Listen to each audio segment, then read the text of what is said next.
ओम नमः शिवाय। जय श्री कृष्ण। स्कंद पुराण के अनुसार कार्तिक महात्म्य। आंवले के वृक्ष की उत्पत्ति और उसका महात्म्य।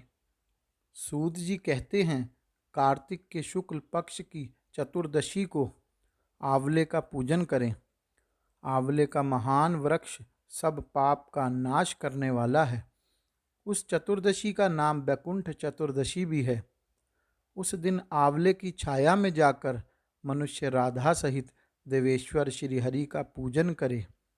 तदंतर आंवले की 108 प्रदक्षिणा करे। फिर साष्टांग प्रणाम करके परमेश्वर श्याम सुंदर श्री कृष्ण की प्रार्थना करे। आंवले की छाया में बैठकर इस कथा को सुने। फिर ब्राह्मणों को भोजन कराए और यथाशक्ति दक्षिणा दे।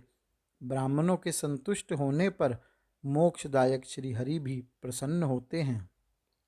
पूर्व काल में जब सारा जगत एकार्णव के जंगल में निमग्न हो गया था, समस्त चराचर प्राणी नष्ट हो गए थे।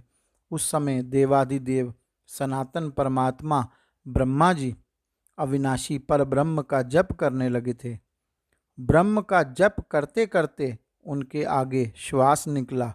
साथ ही भगवत दर्शन के अनुरागवश उनके नेत्रों से जल निकल आया। प्रेम के आंसुओं से परिपूर्ण वह जल की बूंद पृथ्वी पर गिर पड़ी। उसी से आंवले का महान वृक्ष उत्पन्न हुआ, जिसमें बहुत सी शाखाएं और उपशाखाएं निकली थी। वह फलों के भार से लदा हुआ था। सब वृक्षों में सबसे पहले आंवला ही प्रकट हुआ, इसलिए उसे आदिरोह कहा गया। ब्रह्मा ने पहले आंवले को उत्पन्न किया, उसके बाद समस्त प्रजा की सृष्टि की। जब देवता आदि की भी सृष्टि हो गई, तब वे उस स्थान पर आए जहां भगवान विष्णु को प्रिय लगने वाला आंवले का वृक्ष था। उसे देखकर देवताओं को बड़ा आश्चर्य हुआ। उसी समय आकाशवाणी हुई, यह आंवले का वृक्ष सब वृक्षों से श्रेष्ठ है, क्योंकि यह भगवान विष्णु को प्रिय है। इसके स्मरण मात्र से मनुष्य गोदान का फल प्राप्त करता है। इसके दर्शन से दुगना और फल खाने से तिगुना पुण्य होता है। इसलिए सर्वथा प्रयत्न करके आंवले का सेवन करना चाहिए, क्योंकि वह भगवान विष्णु को परम प्रिय है, सब पापों का नाश करने वाला है। अतः समस्त कामनाओं की सिद्धि के लिए आंवले के वृक्ष का पूजन करना उचित है। जो मनुष्य कार्तिक में आंवले के वन में भगवान श्री हरि की पूजा तथा आंवले की छाया में भोजन करता है, उसका पाप नष्ट हो जाता है। आंवले की छाया में वह जो भी पुण्य करता है, वह कोटि गुना हो जाता है। प्राचीन काल की बात है, कावेरी के उत्तर तट पर देव शर्मा नाम से विख्यात एक श्रेष्ठ ब्राह्मण थे, जो वेद वेदांगों में पारंगत विद्वान थे। उनके एक पुत्र हुआ था, जो बड़ा दुराचारी निकला। पिता ने उसे हित की बात बताते हुए कहा, बेटा, इस समय कार्तिक का महीना है, जो भगवान विष्णु को बहुत ही प्रिय है। तुम इसमें स्नान, दान, व्रत और नियमों का पालन करो। तुलसी के फूल सहित भगवान विष्णु की पूजा करो। भगवान के लिए दीप दान, नमस्कार तथा प्रदक्षिणा करो। पिता की यह बात सुनकर वह दुष्ट आत्मा पुत्र क्रोध से जल उठा। उसके होंठ फड़कने लगे और उसने पिता की निंदा करते हुए कहा, तात, मैं कार्तिक में पुण्य संग्रह नहीं करूंगा। पुत्र का यह उदंड पूर्वक वचन सुनकर देव शर्मा ने क्रोध पूर्वक कहा, ओ दुर्बुद्धि, तू वृक्ष के खोखले में चूहा हो जा। इस शाप के भय से डरे हुए पुत्र ने पिता को नमस्कार करके पूछा, पूज्यवर, उस घृणित योनि से मेरी मुक्ति कैसे होगी, यह बताइए।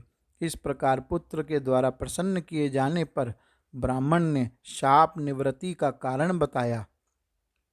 जब तुम भगवान को प्रिय लगने वाले कार्तिक व्रत का पवित्र महात्म्य सुनोगे, उस समय उस कथा के श्रवण मात्र से तुम्हारी मुक्ति हो जाएगी। पिता के ऐसा कहने पर वह उसी क्षण चूहा हो गया और कई वर्षों तक सघन वन में निवास करता रहा। एक दिन कार्तिक मास में विश्वामित्र जी अपने शिष्यों के साथ उधर आ निकले तथा नदी में स्नान करके भगवान की पूजा करने के पश्चात आंवले की छाया में बैठे।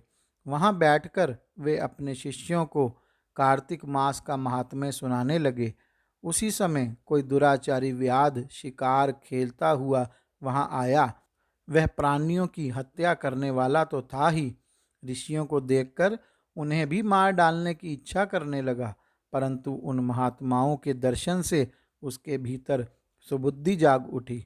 उसने ब्राह्मणों को नमस्कार करके कहा, आप लोग यहाँ क्या करते हैं? उसके ऐसा पूछने पर विश्वामित्र बोले, कार्तिक मास सब महीनों में श्रेष्ठ बताया जाता है। उसमें जो कर्म किया जाता है वह बरगद के बीज की भांति बढ़ता है।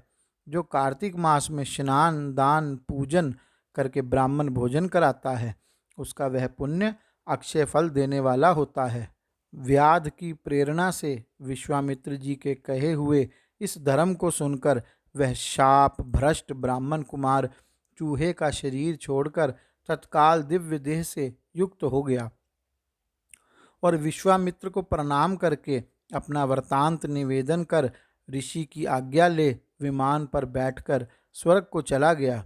इससे विश्वामित्र और व्याध दोनों का बड़ा विस्मय हुआ। व्याध भी कार्तिक व्रत का पालन करके भगवान विष्णु के धाम गया। इसलिए कार्तिक में सब प्रकार से प्रयत्न करके आंवले की छाया में बैठकर भगवान श्री कृष्ण के सम्मुख कथा श्रवण करें।